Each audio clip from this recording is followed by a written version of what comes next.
Hello, welcome to Fo's Journey Across the Bridge. I'm Fozia. How are you guys doing? I hope that everything is well. I thought it was interesting how today I'm actually recording in one of the ways that I originally started recording, which is just, as they say, raw. How about we start with 3 conscious breath and then we get into it.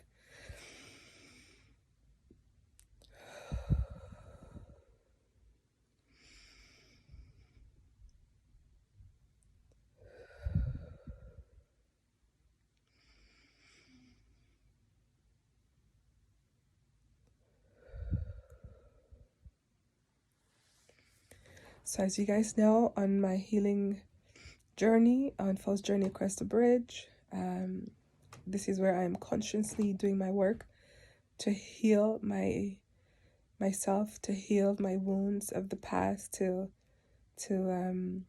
develop my emotional intelligence, to be present in the now, to do my work so that I am operating from a higher space of consciousness, so that I am aware of my surroundings, of my ability to be here on this human experience journey, here and now. Of course, when I started this, it was just how to go from point A to point B, how to go forward, and that's where Fo's Journey Across the Bridge came from. So here we are on the healing series. Isn't it ironic that I'm healing from these flu-like symptoms, but I wanted to still come on and do this video today because I felt inspired in the last yesterday. I was taking notes of certain things, and I was just seeing these confirmations in the universe in terms of the ideas that were coming up, and I thought, what a perfect opportunity to come and talk about this, because of course the healing series is about healing your wounds, right? So I'm not sure if we all understand how important it is to identify where you are stuck within yourself, what energy is trapped within your body, and what is the cause of it, right? It's due to what wound is still causing places in our lives to be stuck or not allowing us to move forward as we would like to. And so to become aware of that and to start doing the healing work, and just to feel really good knowing that when you are doing your healing work, you can always return to this space of calmness, but also peace, right? Like it's this sense of doing your best. And that's interesting because I started reading the 4 agreements, and that's the 4th agreement, is doing your best. And I haven't yet finished that chapter, but it's so true. When you are doing your best in your healing, it's about day by day, it's about step by step, right? So it's not being like, clapping your finger and overnight, like you've healed a wound that has been present in your energy field in your body for a very long time. It's about first acknowledging and being aware that there is a wound there. There is some patterns that are no longer serving you, and addressing it and identifying what was the cause of that pattern to have emerged in your life first of all, and how can you then proceed to make the necessary changes to remove that pattern from your life. So the thing that I want to talk about is, I'm not sure how many of us are experiencing this or have experienced this. And the first time that I had received an agreement or an understanding that I wasn't the only one having such thoughts was when I was reading the previous book that I was using for the healing series. in terms of how to heal your wounded inner child. So it was so refreshing to have identified that I was not the only one that was having these experiences. And at the same time, when I read the section that confirmed that to me, it was a bit overwhelming. So I just kind of put the book down. So that was the first time that I had picked up the book. I couldn't go any further because I was like, what? You know?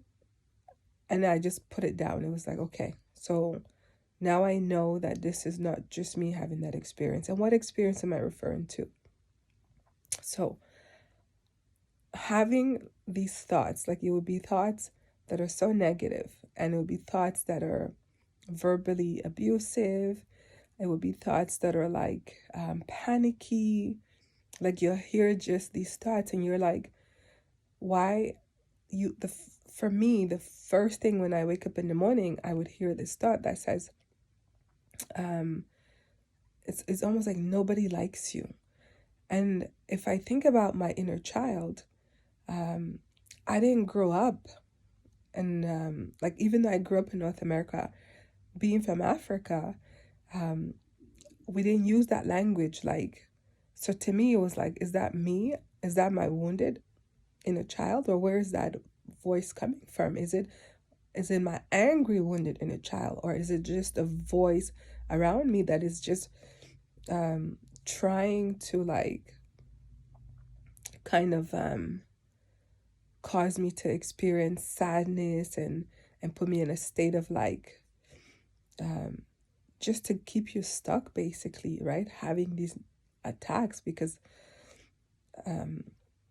yeah, they can be somewhat, what is the word I want to use? It's like, it's an attack. Like, imagine waking up and having these negative thoughts. So I thought, okay, well, first of all, I was like, well, you can't really talk to people about this because, you know, maybe nobody else is experiencing it.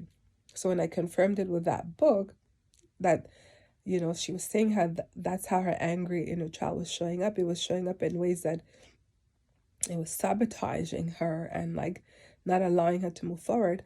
And you have to understand the reason your wounded inner child shows up in your life that way is because you're not giving your inner child who's wounded the attention that the inner child needs.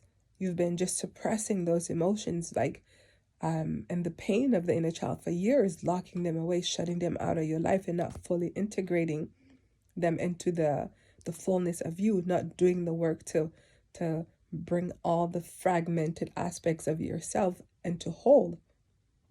And so, but that part of you is like, I'm still here. Just because you're ignoring me, just because you're shutting me, locking me up in a room or silencing my voice, doesn't mean I'm going to go away. I still have this need that needs to be addressed. I still have this pain that needs to be addressed. You can't just shut me out from the world. And as we have discussed it in previous videos, we know why we locked our wounded inner child in a room, or we locked them in a space. Sometimes we've done that to the aspect of ourselves that we either have placed blamed on, where then we are angry, or we were angry at that aspect of ourselves. So we're like, because of you, this happened. So you lock that part of you away. Or if you feel like a part of you was fragile, you go, well, you were too weak, and that's why this happened to us, because of your weakness. So we're going to protect you by putting you away so no one can hurt you again. Or so many different reasons that we internalize, we blame ourselves for attacks that have happened to us. And so we take that blame and place it on ourselves, and then we place it on that specific part of ourselves that we feel like, no, it wasn't.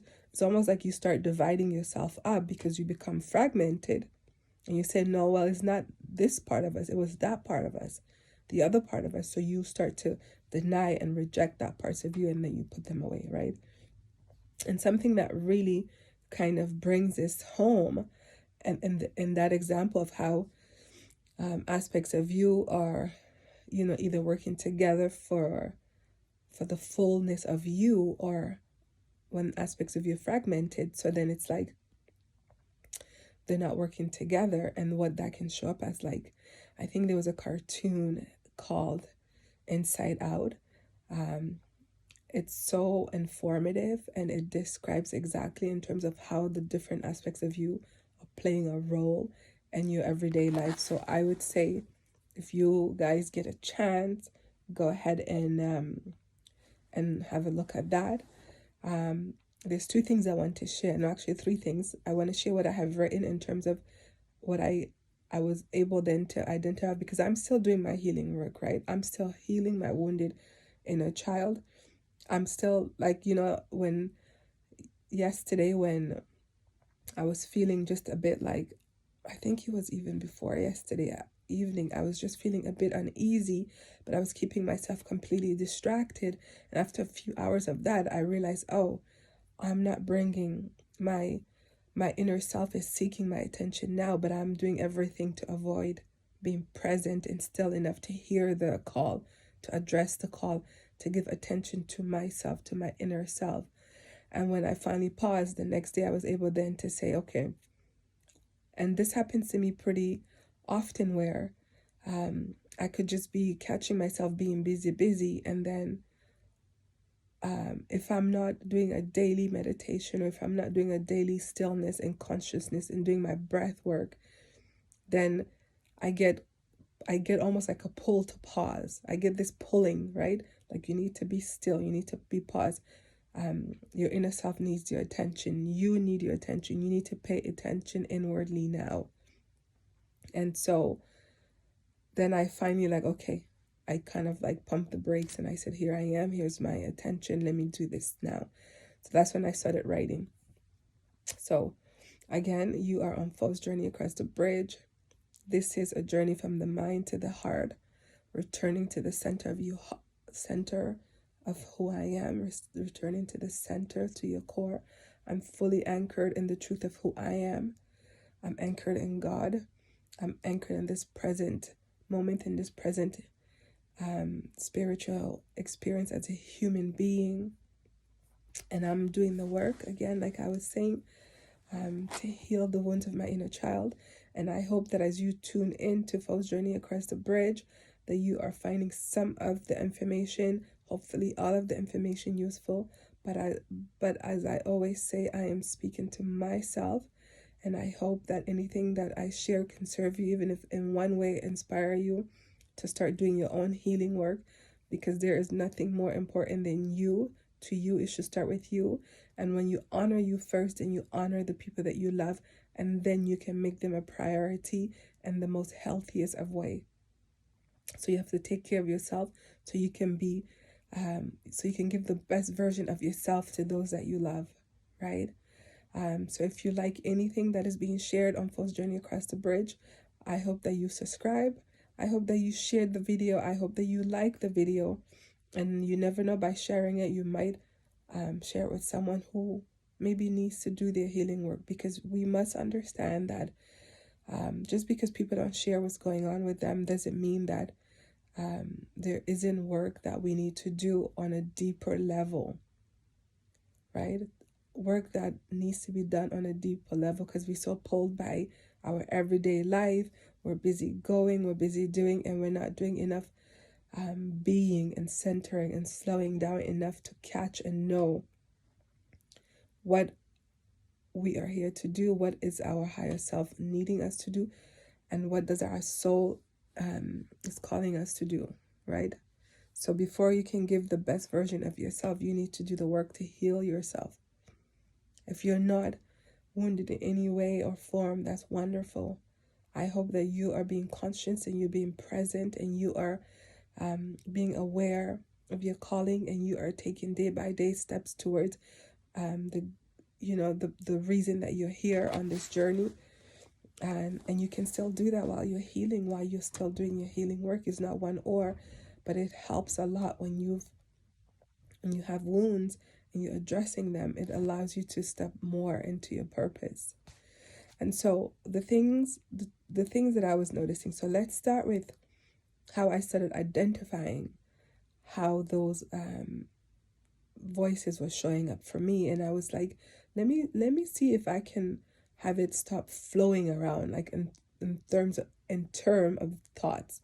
What if I just start instead of ignoring it or canceling it or saying these are not my thoughts, or no, I don't agree with this thought that says no one cares about me, because I care about me. Let's start there. Then I'm aware that I can list numbers of people that care about me. So that's a false thought. So why am I having this thought, and why do I have it so early in the morning? And then I started identifying, well, what else is showing up? What other thoughts? And how can I then identify and classify them, so then I'm aware of, is this my wounded self showing up? And what is that aspect of me telling me? And what is that aspect of me needs? So altogether, is that telling me that I still need to do more healing work to bring myself into a full wholeness? Maybe aspects of me are still not completely showing up as a whole. Maybe we're still operating in a fragmented sense of me, right? So I hope that's not confusing. I hope that it's making sense, and maybe if you watch the video a few times, it will clarify things a bit. So what was I writing? So I have it written down. I'm going to be looking here as I read it for you. Okay, so the first one I put, the victim, the victimized. The victimized comes across as, I need to get free, but I'm also scared. And that's around age 3, 4, 5, or 6, one of those ages. And then the rage expressed. The rage expressed. And that one is age 5-year-old and early 30s.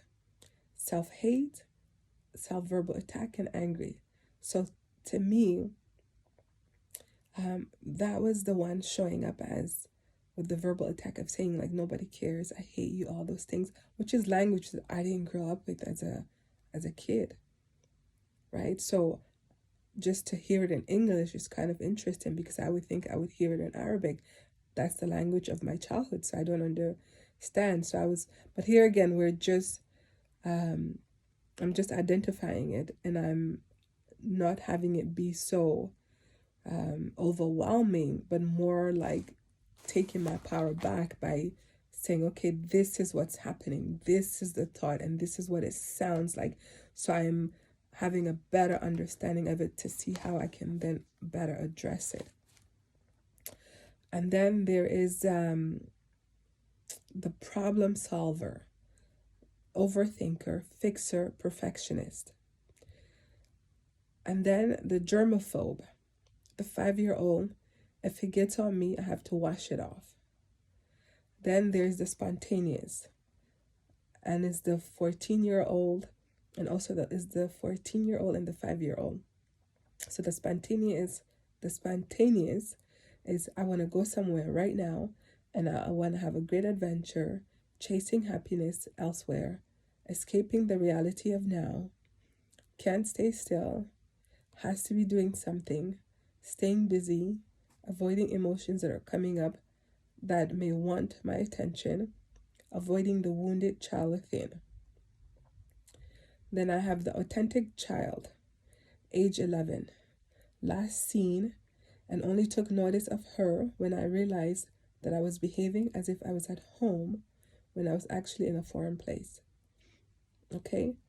And so when I started to just list experiences that I felt like, because, sometimes when I'm getting ready to do something amazing, I don't first know that it's amazing. I just first feel like terrified. It's this sense of like, oh my God, can I really do this? So it's almost like a pivotal moment. It's like those moments right before something great happened, but I almost didn't know it. Sometimes you know it after the thing happens.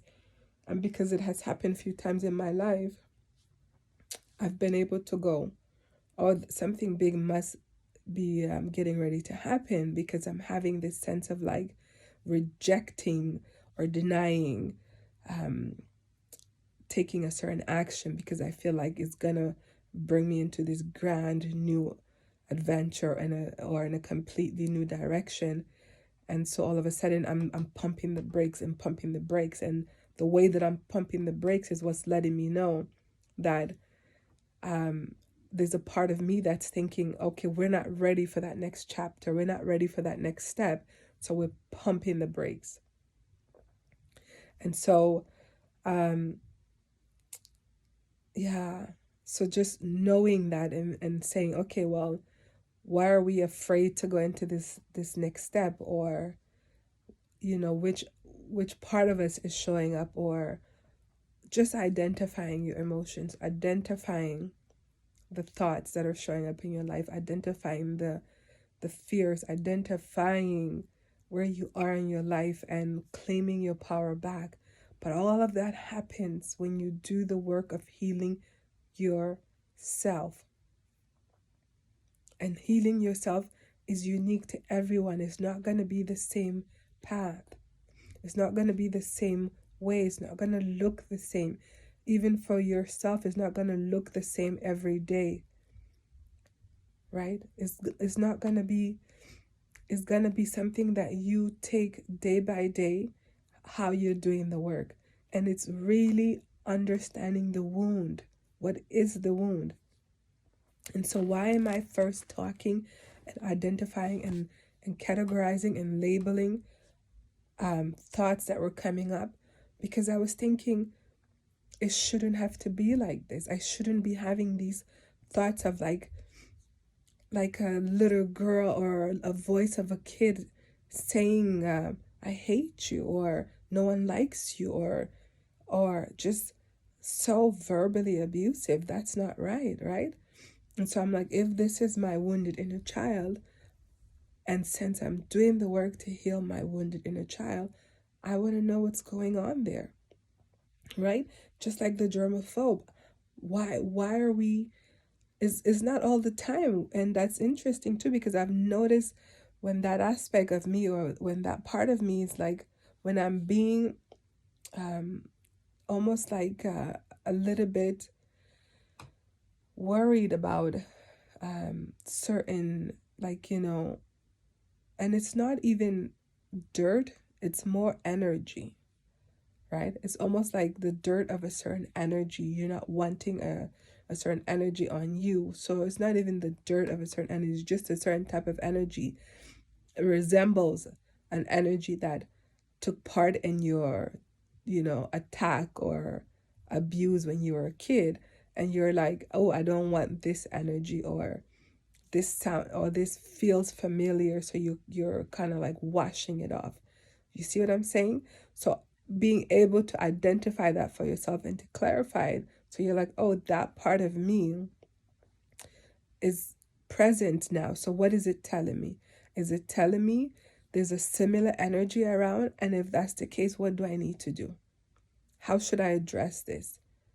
So it's all just telling you, this is telling you either a wound around that is still not healed, or at the same time it's telling you there's certain types of because we all have this navigation system, but we all have this intuition that also lets us know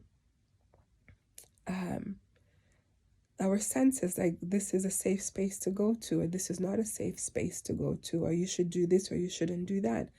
And what happens when you, or as a kid, you don't trust your intuition and you find yourself in danger, then as you step away from that, and from that circumstance or that situation, you then start to doubt your own intuition.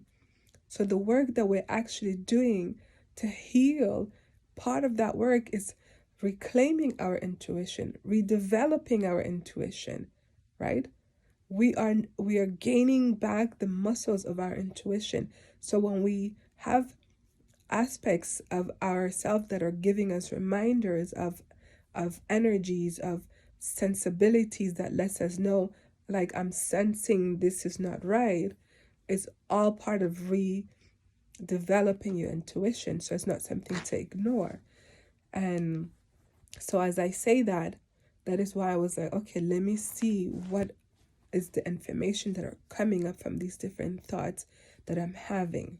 So as I have listed these ones, I also went to do, I was like, which aspect of me is experiencing these thoughts? Is it the spiritual aspect of me or the human aspect of me?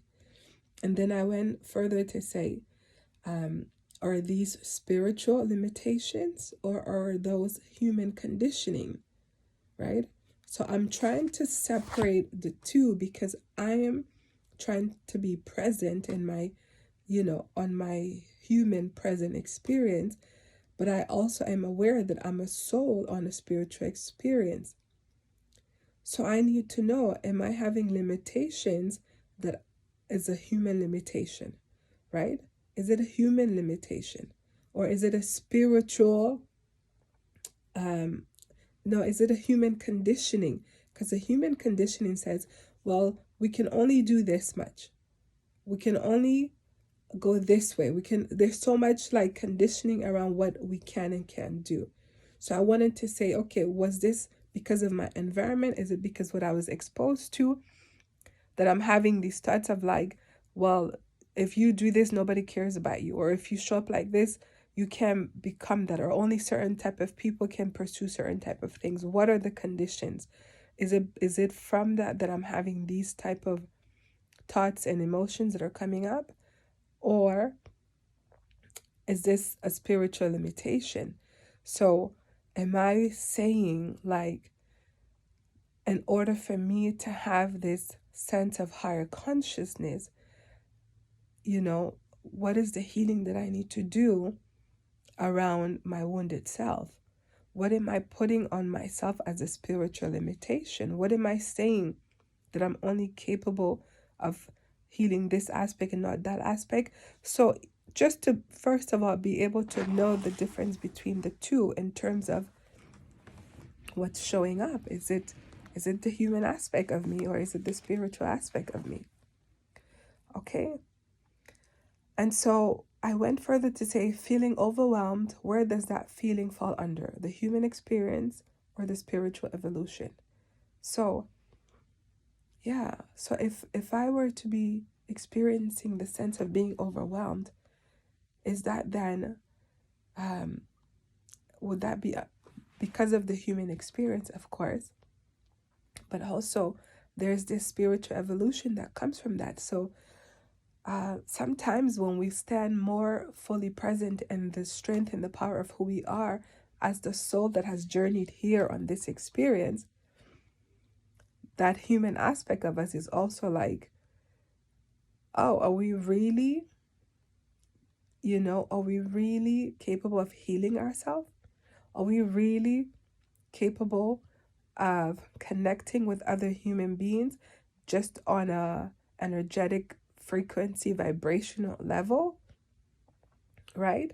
So to be able to understand what conditions that have been in place that are then not allowing the spiritual aspects of us to evolve, right? That it's placing a condition because we're so on the 3D level, and understanding the difference of that, right? Am I more on the 3D level? Am I so simply just grounded and not having this higher connection where is to be more on the 5D? Because the whole point is to have a balance. And when you have things showing up for you, you use it as information to say, where am I? Where am I in my experiences? Am I not aware of God's presence? Am I not aware of the presence of God's ability to heal, to grow me, to expand me, to develop me? Am I just remaining limited in what I see every day? Like I need to go to point A to point B to point C in order to have such thing. Like, do I not trust that also in the power of God that created me, I could just be exactly where I am and what I need can come to me, right? So that's the what is the that's almost like the conflicting things that are going on. Is almost like your soul knows better, but your mind is almost, or yeah, it's like your mind is almost like not allowing that evolution to happen, or as you're going from that change, right, where you are so just on the human experience, as you're stepping more on the higher consciousness, then you are having this like resistance taking place, right? Just that space right before where you fully understand and accept that there is more that we can do as a soul and a human experience. And then the thoughts that we're having, the negative thoughts or the fear thoughts or the germaphobe or all of those different emotions and thoughts that are coming up are just all indicators of letting us know where we are on our journey of fully awakening, and at the same time where we are in our journey of the healing that we are doing and the healing that we still need to do. So I would just say, if you are having any such thoughts, if you're having any such emotions, I wouldn't be so quick to just shut them down or to ignore them, but first be an observer of them, right? Because even when you are in a state of meditation, you are observing the thought to see, okay, what thought is this?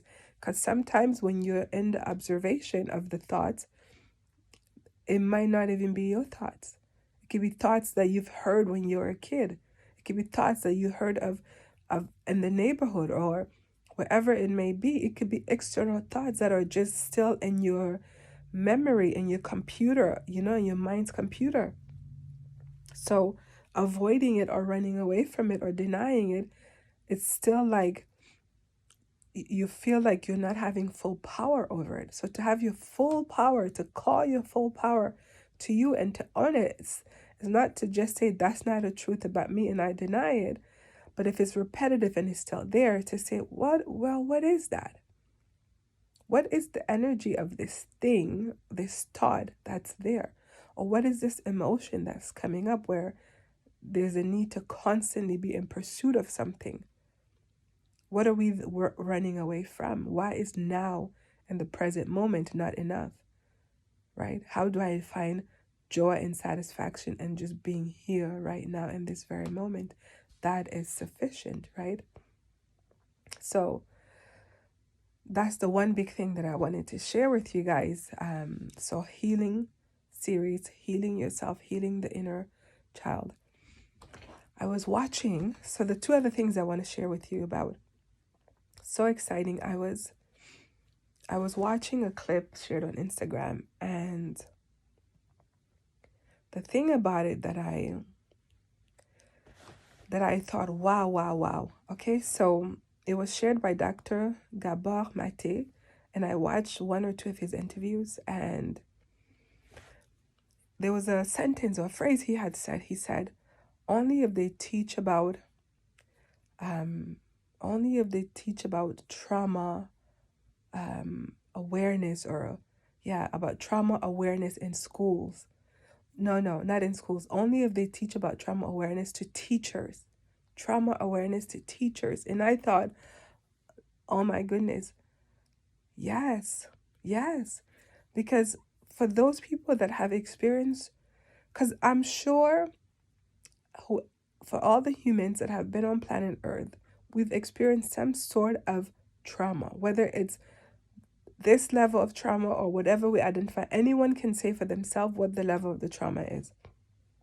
So, but then we put on this perfect, this sense of we have nothing going on, because of course showing that you are having a human experience, which means you might have bruises, you might have scars, you might have been through life, because that's part of this journey, is you're gonna show.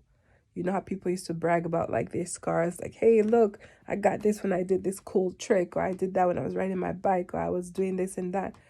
That's from life. All of that is evidence of having lived and are living, right? So to be aware, to teach teachers who have exposure to kids at a young age, and then imagine if you can catch it young and say, okay, this is a sign of trauma, and here are the tools to address trauma in school in this way, right? Because yes, you need to know what's 1 + 1, but if you are overwhelmed and don't know how to address the issues that you are having due to trauma, you're not going to be really present in school. You're not going to be really engaging.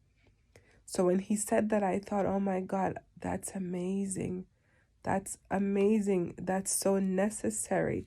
You can avoid all those people going to see a therapist or like a psychologist or psychiatrist later in life.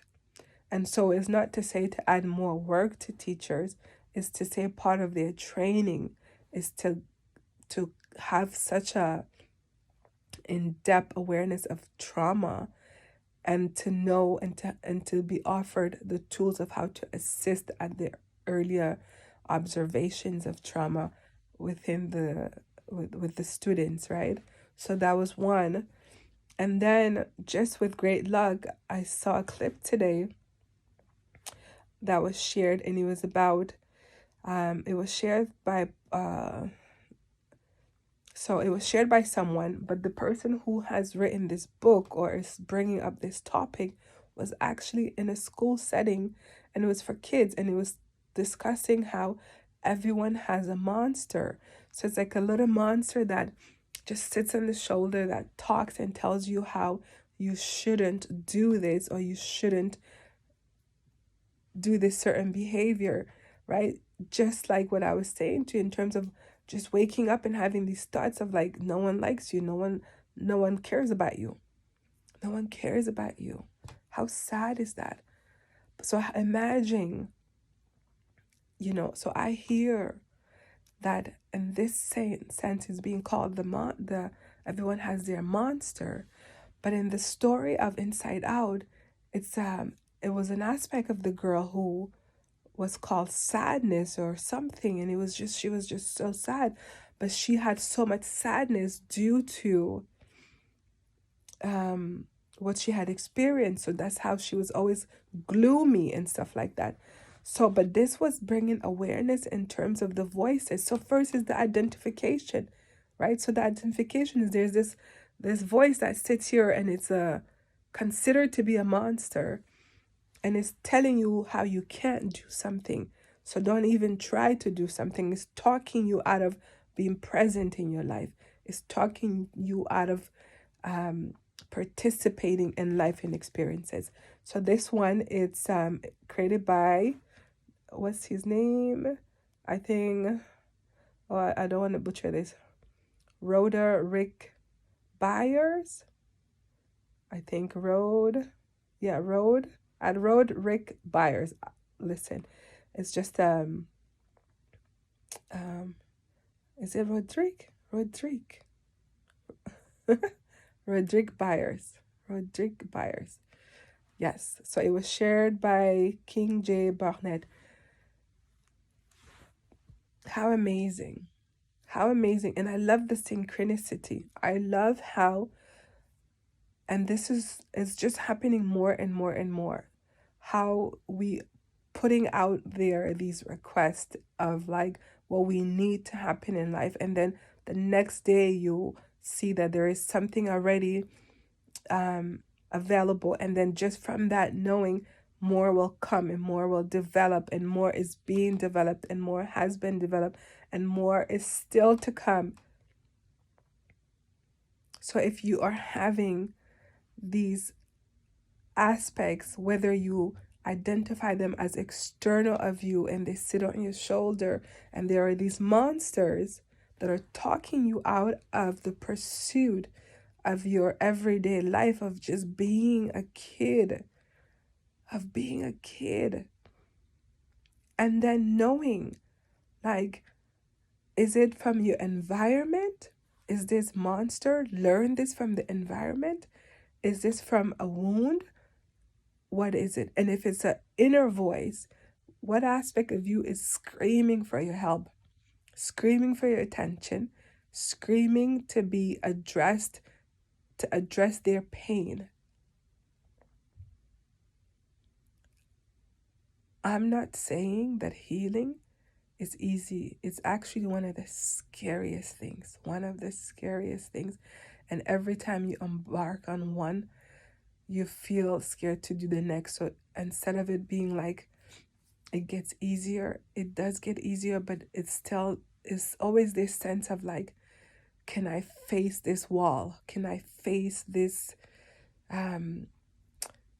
monster, this inner monster, because you've created this big energy in your kid that you're not realizing that now you're an adult. So you are able to stand with the inner kid as you go face that. But know that there's so much support out there. There are people who are professionals in terms of therapists and counselors that can help and walking you through the journey to heal yourself. But it is so worth it to do the work to heal the wounds of your inner child. A healed inner child, so you can be a whole version of you. So maybe if you can just pause and observe whether you see it as an inner wounded self needing you to come and give them love and attention and healing and doing the work, or if it's an external that is just learned behavior from the environment that you need to send love and healing to.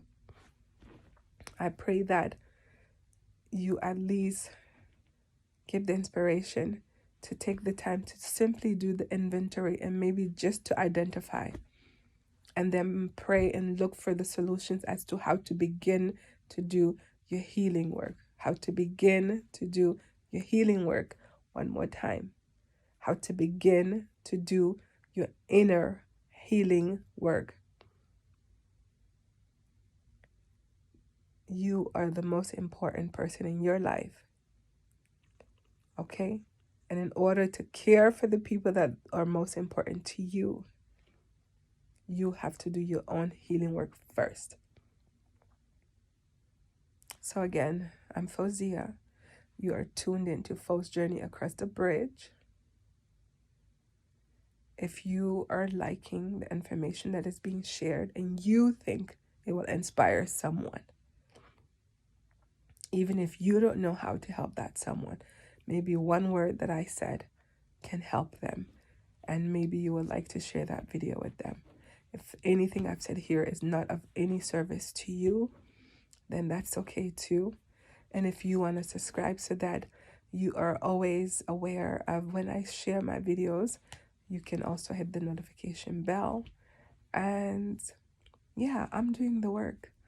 And I am so, so grateful that there were people along the way.